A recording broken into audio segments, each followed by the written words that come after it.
Bismillah. Ustaz, mohon penjelasannya. Bagaimana mendidik anak yang saat ini sudah dewasa dan sulit dinasehati karena kita kurang mendidiknya di saat mereka kecil. Bukan kita, Anda. Saya tidak ikutan. Ya, saya sudah punya istri, punya anak. Mungkin Anda yang tidak tepat. Apakah kalau anak-anak kita, anak Anda sudah menikah, saya juga masih mempunyai tanggung jawab untuk mendidiknya? Dua pertanyaan. Pertama, ada orang tua yang merasa sulit untuk mendidik anak, memberikan nasihat saat dia dewasa. Coba istighfar dulu. Mungkin selama ini Anda yang kurang perhatian kepada anak. Alhamdulillah, wassalatu wassalamu ala rasulillah wa ba'd. Ikhwas sekalian, kita telah menunaikan salat Isya berjamaah. Juga amalan sunnahnya, kita bermohon pada Allah Subhanahu wa taala semoga salat yang telah kita tunaikan diterima oleh Allah Subhanahu wa taala dengan penerimaan terbaik insyaallah. Kita coba lanjutkan, pemirsa dimanapun Anda berada, kesulitan nasihat yang diterima oleh anak. Terkadang bukan karena anak itu tidak mau mendengar nasihat orang tuanya, tapi seringkali diakibatkan karena orang tua tidak memiliki perhatian yang cukup kepada anak sebelumnya. Perhatikanlah bagaimana Nabi Ibrahim, seorang nabi, seorang rasul, seorang ayah yang dengan segala kesibukannya itu masih memberikan waktu yang luang untuk bermain, mengamati dan hadir dalam keadaan dan permainan anak-anaknya.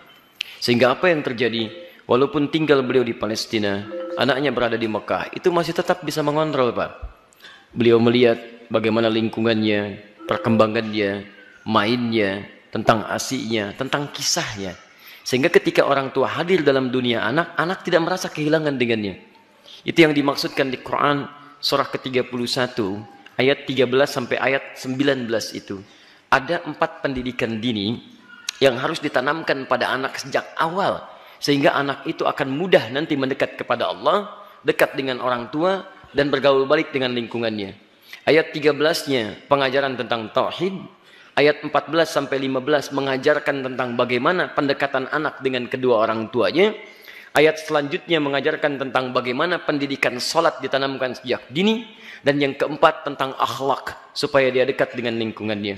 Nah, ini kadang-kadang yang kita lupa. Mohon maaf, kita itu bukan nabi, rasul juga bukan. Surganya tidak sedekat Nabi Ibrahim. Maaf, gelar kita bukan Khalilullah, bukan Abul Anbiya. Sesibuk apa sih?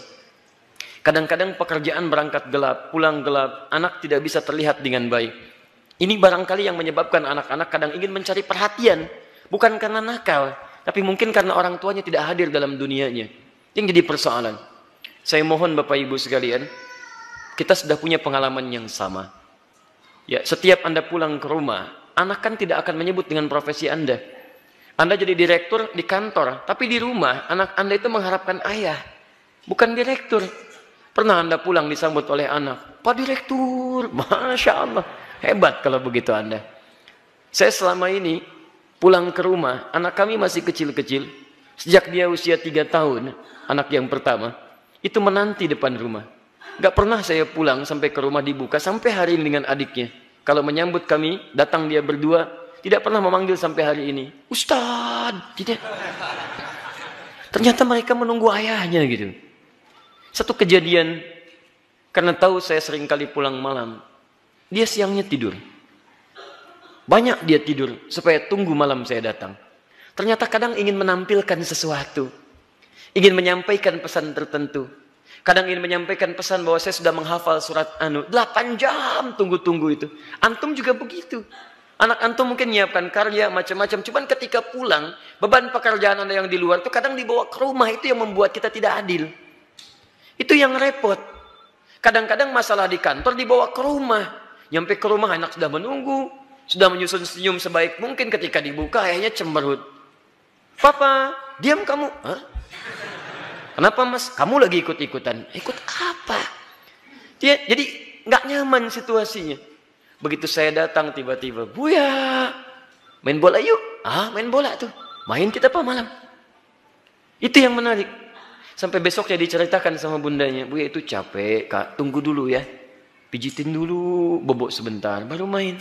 Besoknya ditunggu, Masya Allah, di depan pintu. Buya, capek ya? Masya Allah. Ayo sini Bobo, kakak pijitin. Pijitin Pak.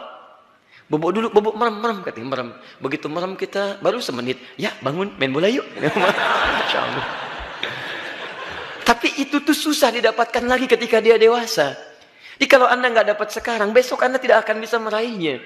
Karena itulah orang tua seperti Ibrahim alaihissalam memberikan perhatian yang dalam. Anak itu punya rasa. Jangankan mendengar nasihat bapak ibu, ya nyawa saja mau diserahkan kok.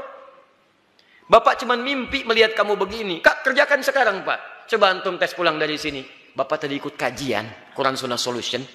Wah, dapat gambaran. Nyembelih kamu. Bagaimana pendapat kamu? Wah, sesat Pak itu. Jangan ikuti lagi. Repot gitu kan. Jadi yang pertama itu demikian. Pertama kita koreksi dulu. Yang kedua kita mendekat kepada Allah berdoa. Ya Allah, tidak engkau titipkan anak itu kepada ibunda yang lain kecuali pada hamba ya Allah. Berikan kekuatan. Hamba yakin engkau tidak pernah memberikan ujian kecuali kepada yang sanggup menjalaninya. Sentuh hatinya ya Rabb. Sentuh hatinya ya Rabb.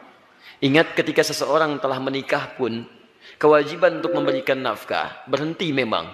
Tapi mohon maaf, perhatian itu kan tidak terputus. Anda masih berhak memperhatikan, memberikan arahan dan sebagainya. Karena itu, jangan putus dalam memberikan nasihat, sampaikan dengan cara yang terbaik. Kalau tidak pakai bahasa akal, gunakan bahasa hati. Setidaknya jadikan dia teman dalam kehidupan, insya Allah dengan kalimat yang menyentuh, lama-lama dia akan tersadar. Jadi buka dengan doa, setelah itu ajak untuk berbicara dengan bahasa hati. Nah, Mama bersyukur, kamu sekarang sudah tumbuh dewasa, cukup pintar, teman kamu banyak. Dulu saat kamu dikandung, masuklah ke situ.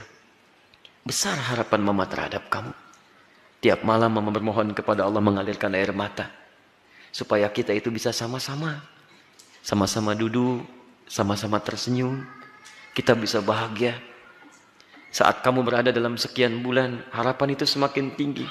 Ayah menambah peluk keringatnya supaya kamu bahagia. Kami berdoa supaya kamu tidak seperti kami. Makannya mungkin terbatas dan sebagainya. Pelan-pelan.